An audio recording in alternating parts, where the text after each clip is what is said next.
मैं देव प्रकाश, आप देख रहे हैं सिटी रिपोर्टर। बिहार विधानसभा का शीतकालीन सत्र का आज तीसरे दिन है। तीसरे दिन भी पक्ष अविपक्ष में जुबानी जंग छिड़ी।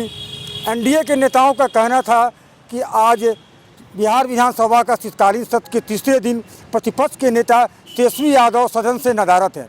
बताया जाता है कि तेजस्वी यादव दिल्ली के लिए रवाना हो चुके हैं, जिसको लेकर एनडीए के नेताओं ने उन पर कटाक्ष करते हुए कहा है कि राष्ट्रीय जनता दल के पास कोई मुद्दा नहीं रह गया है, जिसको लेकर तेजस्वी यादव दिल्ली रवाना हो चुके हैं।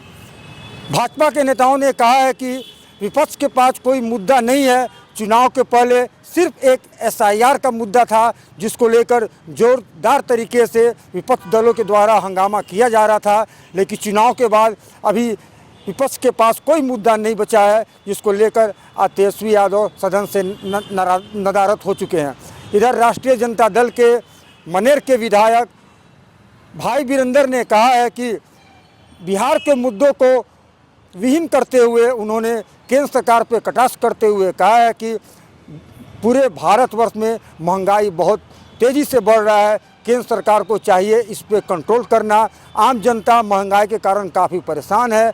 जैसा कि देखा जाए तो बिहार को मुद्दे को नदारद करते हुए केंद्र सरकार पर कटाक्ष किया जा रहा है और विपक्ष के पास कोई ऐसा मुद्दा नहीं बच सका है जो कि बिहार सरकार को घेरा जा सके।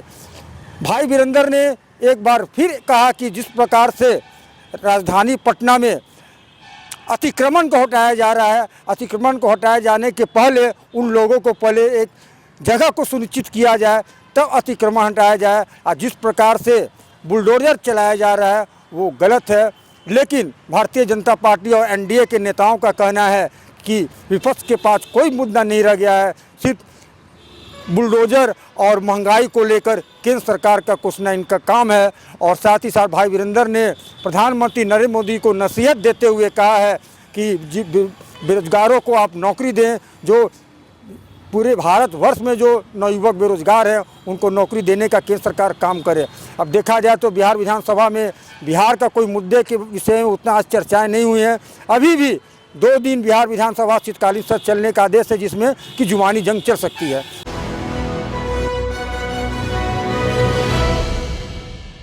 नमस्कार, आप देख रहे हैं हमारा खास कार्यक्रम सिटी रिपोर्टर। मैं हूं धनराज का राजधानी देहरादून से और बात करेंगे उत्तराखंड के अंदर सुरक्षा की, क्योंकि पुलिस प्रशासन की एक जिम्मेदारी है कि उत्तराखंड वासियों की जो सुरक्षा है वो कहीं ना कहीं उनके हाथ में है और उस जिम्मेदारी को कहीं ना कहीं पुलिस प्रशासन लगातार निभाता हुआ भी नजर आ रहा है। क्योंकि राजधानी देहरादून की यदि बात करें तो राजधानी देहरादून में एसएसपी अजय सिंह के नेतृत्व में कहीं ना कहीं लगातार चेकिंग अभियान चलाया जा रहा है और उसके साथ ही जो किराएदार हैं या फिर अन्य लोग हैं, बाहर के रहने वाले लोग हैं, उनका सत्यापन भी कहीं ना कहीं पुलिस प्रशासन के द्वारा किया जा रहा है। और जो ऐसे संदिग्ध लोग हैं उनसे पूछताछ की जा रही है और यदि कोई ऐसा संदिग्ध मिलता है या उससे कोई इस तरह की सामग्री या फिर कोई इस तरह की जानकारी हासिल होती है तो कहीं ना कहीं उस पर कड़ी कार्रवाई करने के लिए भी पुलिस प्रशासन लगातार कटिबद्ध है। क्योंकि देखिएगा कि देर रात तक कहीं ना कहीं एसएसपी अजय सिंह के नेतृत्व में तमाम जो पुलिस की टीमें हैं वो चेकिंग अभियान चला रही हैं। बॉर्डरों पर चेकिंग अभियान चल रहा है और लगातार जो रेलवे स्टेशन है या फिर भीड़ भाड़ वाले इलाके हैं, बस स्टैंड है, ऐसी जगहों पर कहीं ना कहीं पुलिस प्रशासन के द्वारा चेकिंग अभियान चलाया जा रहा है और तमाम लोगों से पूछताछ भी की जा रही है ताकि कोई सी भी तरह की सुरक्षा में चूक ना हो सके। और इसी तरीके से देखिएगा जिस तरीके से दिल्ली के अंदर जो बम वाली घटना हुई थी उसके बाद से कहीं ना कहीं उत्तराखंड पुलिस लगातार एक्टिव मोड में नजर आ रही है और लगातार इस तरह का चेकिंग अभियान चलाती हुई नजर आ रही है। और इतना ही नहीं बल्कि जिस तरीके से सर्दी लगातार पड़ती हुई नजर आ रही है और सर्दी से कहीं ना कहीं जो रोड किनारे बसे लोग हैं या फिर ऐसे लोग हैं जो बेसहारा हैं उनके लिए भी पुलिस मददगार बनती हुई नजर आ रही है। क्योंकि पुलिस के प्रशासन चेकिंग अभियान के साथ साथ कहीं ना कहीं ऐसे लोगों की मदद भी करती हुई नजर आ रही है और ऐसे लोगों को कंबल और उसके साथ ही अलाव का प्रबंध करने के निर्देश भी एसएसपी के द्वारा दिए गए हैं। और तमाम जो पुलिस चौकी हैं या फिर थानेदार हैं, उनको कहीं ना कहीं निर्देश दिए गए हैं एसएसपी के द्वारा कि जो ऐसे बेसहारा लोग हैं उनको सहारा देने का काम करें, उनको अलाव का प्रबंध कराया जाए, इसके साथ ही कंबल का प्रबंध कराया जाए, यदि उनको आवश्यकता हो तो उनको रेन बसेरों में भी शिफ्ट किया जा सकता है। तो इसी तरीके से देखिएगा कि कहीं ना कहीं पुलिस प्रशासन का ये एक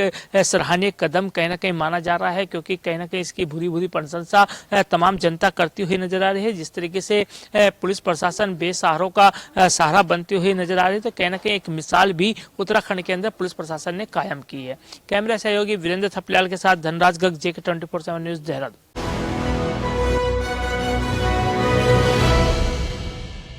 नमस्कार दोस्तों, स्वागत है आपका हमारे विशेष प्रोग्राम सिटी रिपोर्टर में।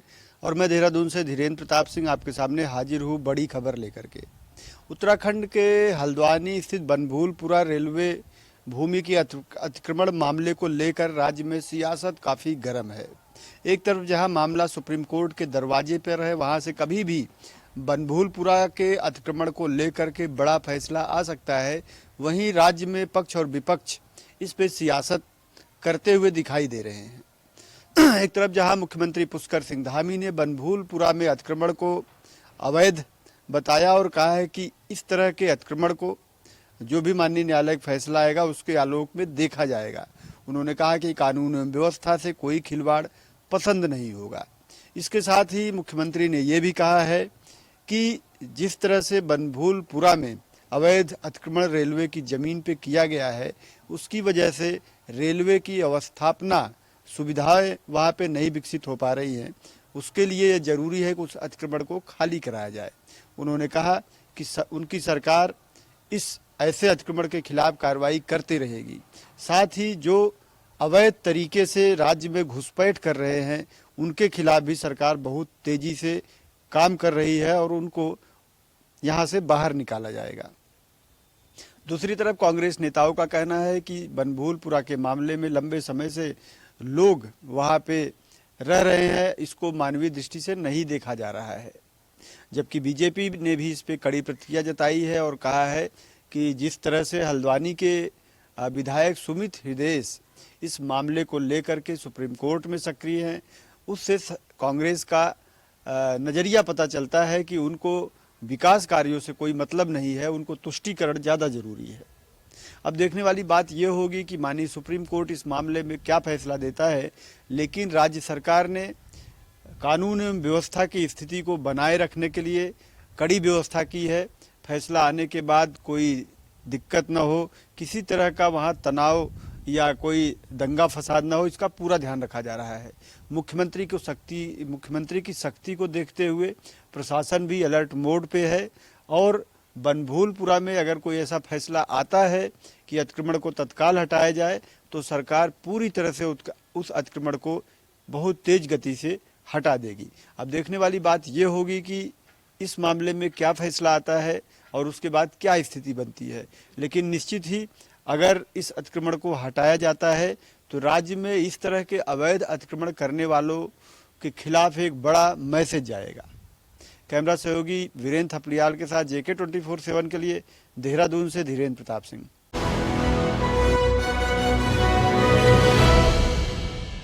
रिपोर्टर मैं हूँ आपके साथ गरिमा त्रिपाठी। दिल्ली में पॉल्यूशन लगातार बढ़ते जा रहा है। जैसे जैसे तापमान में गिरावट आ रही है, हवा कम चल रही है, जिसकी वजह से एक धुंध सी छाई रह रही है, हमेशा पॉल्यूशन इन्वायरमेंट में छाया रह रहा है। और बता दें कि दिल्ली की AQI जो बीते दिनों फिर से 400 के पार पहुंच गई और सबसे ज़्यादा जो AQI खराब दर्ज किया गया आनंद विहार का 409 और उसके बाद दिल्ली के चांदनी चौक का 497 तक पहुँच गया है, जिसे लेके दिल्ली के जो स्वास्थ्य विभाग के लोग हैं वो लगातार चिंता जाहिर कर रहे हैं। वो कह रहे हैं कि दिल्ली पूरी तरह से दिल्ली की हवा जहरीली हो गई है, दिल्ली गैस का चैम्बर बन चुका है। और अगर जो लोग दिल्ली में हैं वो अपना ध्यान रखिए, अगर उन्हें ज़रूरत ना हो तो घर से ना निकले। बच्चे बूढ़े गर्भवती महिलाएं और ख़ास करके जो कीमोथेरेपी ले रहे हैं, जिनका लंग ट्रांसप्लांट हो चुका है, ऐसे लोग खास करके ध्यान रखिए। अगर दिल्ली में उनका ज़रूरत ना हो, अगर उन्हें कोई काम ना हो तो घर से ना निकले और अगर हो सके तो दिल्ली छोड़ के कुछ दिनों के लिए कहीं और चले जाएं।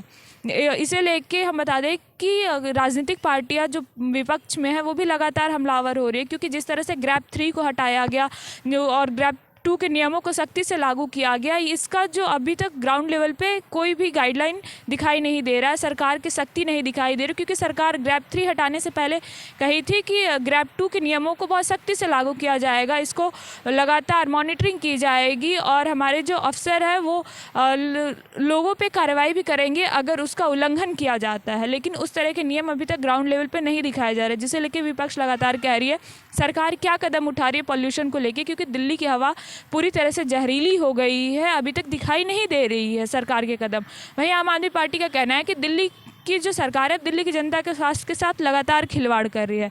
वहीं दूसरी तरफ बीजेपी ने भी जवाब देते हुए कहा है कि दिल्ली की सरकार लगातार दिल्ली के लोगों के स्वास्थ्य का ध्यान रख रही है और दिल्ली में पॉल्यूशन कंट्रोल करने के जितने भी काम है वो भी लगातार कर रही है और दिल्ली की पॉल्यूशन जो है अंडर कंट्रोल है। वीडियो जर्नलिस्ट साजिद के साथ मैं गरिमा त्रिपाठी, दिल्ली।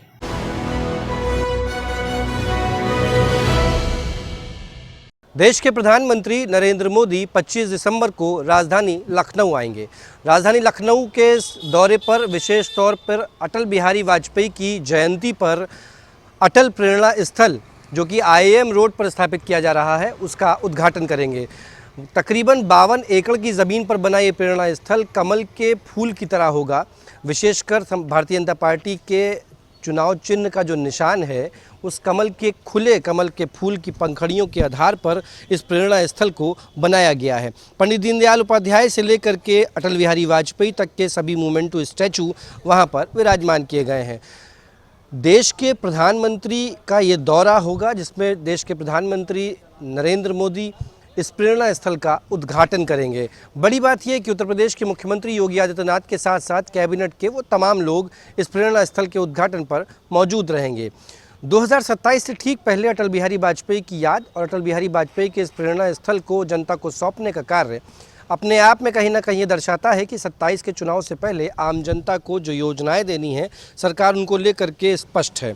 विशेष तौर पर पहली बार इतिहास में कोई एक ऐसा स्थान बनने जा रहा है जहां पर 1.5 से 2 लाख लोगों की कैपेसिटी एक साथ एक ही स्थल पर होगी। ये प्रेरणा स्थल उन जननायकों के नाम पर उन जननायकों की मूर्ति को स्थापित करके लगाया जाएगा जिसमें पंडित दीनदयाल उपाध्याय से लेकर के अटल बिहारी वाजपेयी तक है। विशेषकर इसको कमल के फूल की आकृति में बनाया गया है जहां पर 1.5 से 2 लाख लोगों को एक साथ एक ही समय पर एकत्रित किया जा सकता है।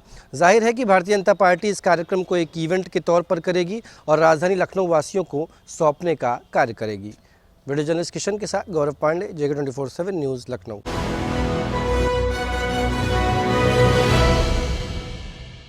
महाराष्ट्र में नगर परिषद और नगर पंचायत चुनाव के बीच आज हालात कई जगह बिगड़ते दिखे। मतदान तो संपन्न हो गया लेकिन तनाव, झड़पें, मारपीट और गंभीर आरोप ने पूरी चुनाव प्रक्रिया पर सवाल खड़े कर दिए। इधर चुनाव के बीच कोर्ट ने एग्जिट पोल पर भी सख्त रोक लगा दी। नमस्कार, मैं हकीम देशमुख महाराष्ट्र से हाजिर हूँ JK 24/7 न्यूज़ के खास कार्यक्रम सिटी रिपोर्टर में। मुक्ताई नगर में हाई वोल्टेज ड्रामा देखने को मिला। बीजेपी सांसद और मंत्री रक्षा खड़से की पुलिस से तीखी कहासुनी हो गई। खड़से का आरोप था कि पुलिस ने बीजेपी उम्मीदवार को वोटिंग सेंटर में प्रवेश करने से रोका। अलग अलग शहरों में चुनावी हिंसा चरम पर रही। महाड़ में शिवसेना और राष्ट्रवादी कांग्रेस पार्टी शरद पवार गुट के समर्थकों में जबरदस्त मारपीट हुई। हालात काबू में लाने के लिए पुलिस को हस्तक्षेप भी करना पड़ा। मनमाड़ में बीजेपी और शिंदे गुट के समर्थक आपस में भिड़ गए। वोटिंग के दौरान जमकर धक्का मुक्की और नारेबाजी भी हुई। येवला में अजित पवार गुट और शिवसेना उद्धव ठाकरे गुट के बीच हिंसक झड़प देखने को मिली। मतदान केंद्र पर अफरा तफरी का माहौल रहा। सटाना, त्र्यंबकेश्वर और वरणगांव भी चुनाव के दौरान विवाद में रहे।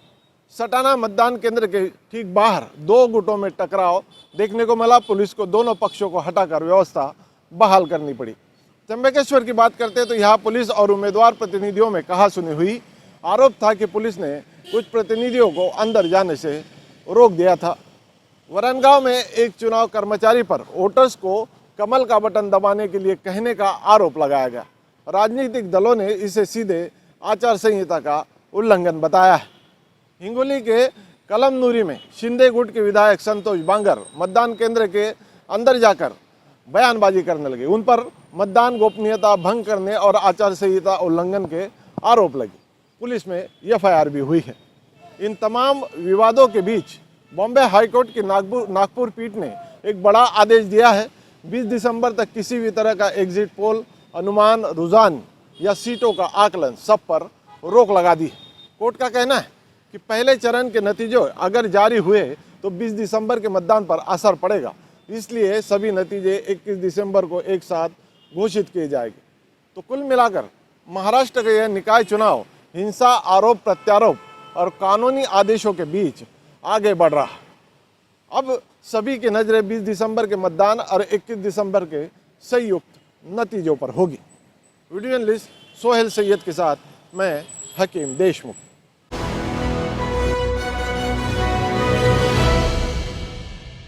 आप देख रहे हैं JK24 का खास कार्यक्रम सिटी रिपोर्टर। बता दें कि प्रदेश भर में सहकारी समिति के माध्यम से धान खरीदी जोरों पर है, लेकिन किसानों को टोकन में काफ़ी इंतजार करना पड़ रहा है। किसानों का कहना है जो ऑनलाइन टोकन काटते हैं, सुबह ऐप्स जल्दी नहीं खुल पाता है और लगभग आधे घंटे बाद उस दिन का टोकन का जो कोटा है पूरा हो जाता है, जिसके चलते काफ़ी किसान कतार पर हैं और जो कृषक हैं सुबह से ही ऑनलाइन टोकन कटाने के लिए मोबाइल लेकर लग जाते हैं, जिसके बाद भी अभी किसानों को इंतज़ार करना पड़ रहा है। सहकारी समिति की माने तो 70% जो टोकन है वो ऑनलाइन काटा जा रहा है और 30% जो टोकन है वो ऑफलाइन काटा जा रहा है। लेकिन ऑफलाइन में 30% का जो टोकन है महज 2 से 3 किसानों में पूरा हो जाता है और 70% जो ऑनलाइन टोकन है उनके माध्यम से किसान टोकन ले रहे हैं। वहीं बता दें कि सहकारी समितियों में निगरानी समिति भी गठित कर दी गई है, जो ये देखते हैं कि जो अवैध धान है या व्यापारी वर्ग का धान तो वहाँ नहीं आ रहा है, उन पर भी शिकंजा कसा जा रहा है। इसी क्रम में गरियाबंद जिले में कल एक बड़ी कार्रवाई भी हुई है। वहीं बता दें कि गरियाबंद जिले से लगे जो उड़ीसा क्षेत्र है वहां से भी यहाँ के जो पुलिस है लगातार अवैध धान उनके द्वारा पकड़ा जा रहा है और कार्रवाई भी की जा रही है। लेकिन आगे चलकर शायद किसानों को जब भीड़ कम होगा तो टोकन के लिए इतनी शायद जद्दोजहद करनी नहीं पड़ेगी। लेकिन अभी सभी कृषक धान बेचने के लिए उनको ज़रूरी भी है किसानी कार्य करने के बाद उनको जो जहाँ भी उनको पैसा लेना देना रहता है उसके लिए सभी जल्दबाजी करते हैं कि हमारा धान बिक जाए करके, जिसके लिए टोकन की अभी मारामारी देखने को मिल रहा है। अब आने वाले दिनों में देखना होगा कि ये जो टोकन की कुछ परेशानी है किसानों को वो आने वाले कितने दिनों में दूर हो पाएगी। छत्तीसगढ़ गरियाबंद से JK24 के लिए अपने सहयोगी मनोज गोस्वामी के साथ परमेश्वर राजपूत।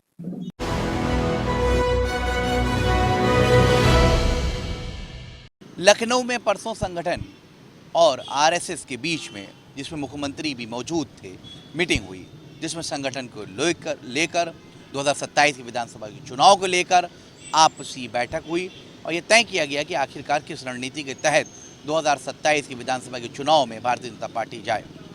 अब देखने वाली बात है कि अगली मीटिंग जो दिल्ली में होने जा रही है, अमित शाह और JP नड्डा मौजूद रहेंगे, जिसमें मुख्यमंत्री रहेंगे और दोनों डिप्टी CM भी रहेंगे और RSS के लोग भी रहेंगे, जिसमें अनिल सिंह प्रचारक और बाकायदा और भी दत्ता हसबोले और मोहन भागवत की भी मौजूदगी लोग बता रहे हैं कि रहेगी। अब देखने वाली बात है संगठन और RSS के बीच में जो पुल का काम करने वाले जो कार्यकर्ता हैं RSS के, वो किस तरह से गठजोड़ करते हैं RSS के विंग में और BJP के विंग में। दोनों विंग मिलकर किस तरह की रणनीति तैयार करके 2027 की विधानसभा में चुनाव में जाने वाले हैं। तो सबसे अहम चीज़ ये है कि 2027 से पहले यानी अभी कुछ ही दिन में राष्ट्रीय अध्यक्ष और प्रदेश अध्यक्ष का भी जो है बाकायदा नाम आ जाएगा। कौन होने जा रहा है, राष्ट्रीय अध्यक्ष पहले होगा, फिर उत्तर प्रदेश का प्रदेश अध्यक्ष भारतीय जनता पार्टी का बन जाएगा। अब देखने वाली बात है क्या OBC चेहरा होगा या दलित चेहरा होगा, क्योंकि संगठन को सुचारू रूप से स्थापित करना है 2027 विधानसभा चुनाव से पहले। इससे पहले ही राष्ट्रीय अध्यक्ष और उत्तर प्रदेश में भारतीय जनता पार्टी का प्रदेश अध्यक्ष भी बनना ज़रूरी है।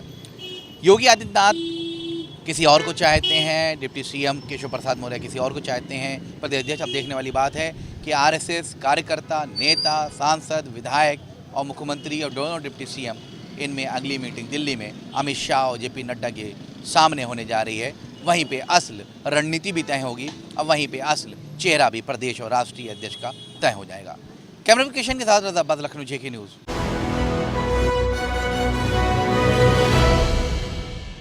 नमस्कार, आप देख रहे हैं सिटी रिपोर्टर, मेरे साथ मैं हूं संदीप गोयल।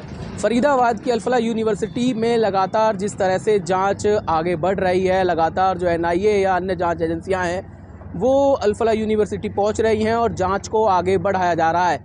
इसी कड़ी में एक और जो है खुलासे अब जो है अल्फला यूनिवर्सिटी से सामने आए हैं, जिसमें कहा जा रहा है कि अल्फला यूनिवर्सिटी में पैसे बढ़ाने या कहें कि बाहर से फ़ंड जुटाने के लिए जो है मरीजों के फर्जी जो है वहाँ पर नाम दर्ज कराए जाते थे। फर्जी नामों के आधार पर जो है वहाँ से दूसरे देशों से फ़ंड लिया जाता था ताकि ये बताया जा सके कि कितने मरीजों का इलाज यहाँ पर चल रहा है। इस जांच में जो खुलासा हुआ है उसमें कहा जा रहा है कि यहाँ पर जो है गांव से आसपास या दूसरे जगहों के नाम जो है फर्जी तरीके से मरीजों के यहाँ पर दर्ज कराया जाता था, उनको एडमिट कराया जाता था और उनके नाम पर मोटा बिल बनाकर जो है फ़ंड जुटाने का काम किया जाता था। हालांकि अब और भी चौंकाने वाले खुलासे जो है अल्फला यूनिवर्सिटी से हो रहे हैं और यह भी बात सामने आई है कि जो कश्मीरी डॉक्टर थे वो ज़्यादातर पाकिस्तान को सपोर्ट करते थे। पाकिस्तान के नारे तक अल्फला यूनिवर्सिटी में लगाए जाते थे, जिस तरह का जिक्र कुछ स्टूडेंटों की ओर से किया गया है। हालांकि उन्होंने नाम अपना बताने से मना किया, लेकिन ये ज़रूर कहा कि जो कश्मीरी के कुछ डॉक्टर थे जो पाकिस्तान को सपोर्ट करते थे और पाकिस्तान के नारे लगाते थे। इसको लेकर कई बार जो है हिंदू डॉक्टरों ने और हिंदू स्टूडेंटों ने विरोध भी किया था, लेकिन उसके बावजूद इस तरह की गतिविधियां अल्फला यूनिवर्सिटी में देखने और सुनने को मिलती नजर आई थी। हालांकि कई स्टूडेंटों को का ये भी कहना है कि अल्फला यूनिवर्सिटी में कई ऐसे डॉक्टर थे जो है पाकिस्तान के फेवर में बातचीत करते थे और लोगों को बलगलाने या कहें कि उनको जो है बच्चों को उनका मानसिक जो है उनकी बातों को बदलवाने का काम करते थे। ऐसे में जो अब तक जांच एजेंसियां जो लगातार जांच कर रही हैं उसमें कई ऐसी बातें भी जो है आगे निकलकर सामने आई कि जो डॉक्टर मुजम्मिल था वो बच्चों का ब्रेन वॉश तक करता था। सहयोगी राकेश के साथ संदीप गोयल, जेके 24/7 न्यूज़, फरीदाबाद।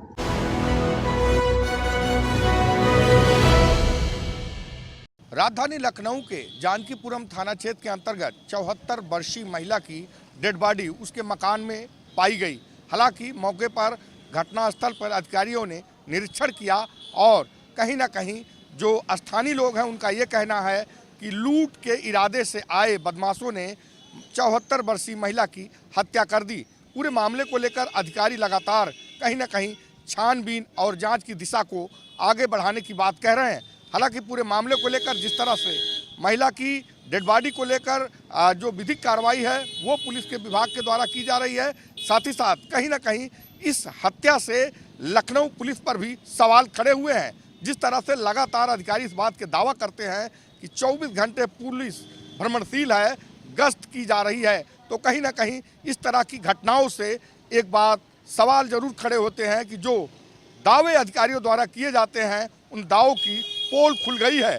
जिस तरह से राजधानी लखनऊ में 74 वर्षीय महिला की डेड बॉडी उसके मकान में मिली है, तो कहीं ना कहीं लखनऊ की पुलिस भी सवाल के घेरे में है। देखने वाली बात यह होगी कि जिस तरह से अधिकारियों का ये कहना है कि बहुत जल्द ही घटना का अनावरण किया जाएगा और जो लोग दोषी हैं उनको कार्रवाई के जद में लाया जाएगा। देखने वाली बात यह होगी कि जिस तरह से सीसीटीवी के आधार पर लगातार जो पुलिस के अधिकारी हैं वो जांच की दिशा को तेज कर दिए हैं। देखने वाली बात होगी कि कितना कुछ सफलता सीसीटीवी फुटेज से लखनऊ पुलिस को मिल पाती है, ये तो वक्त बताएगा। कैमरामैन किशन के साथ उमेश मिश्रा, जेके 24/7 लखनऊ।